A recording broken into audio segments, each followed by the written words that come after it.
Hindi po sinasabi na ang PTI ay binuo para mangolekta sa mga estudyante, ang mga eskwelahan. I would like to clarify, never po sila nangongolekta sa estudyante. Wala po silang collection sa estudyante. Ang meron, so I'm that sorry, we I can beg to identify disagree. the issue. I No, the beg issue, to disagree, ma'am. Ito po, lahat ng mga nagsumbong sa akin.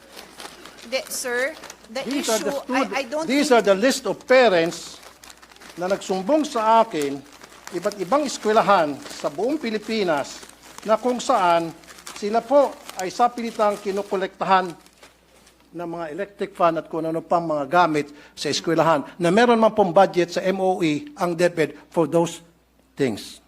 Every single year, kailangan mag-contribute ang mga estudyante para sa electric fan. Eh kung ipon-ipunin natin yung contribution sa electric fan every year, eh siguro baka marami ng warehouse ng electric fan dyan sa DepEd kung saan dinadala yung electric fan.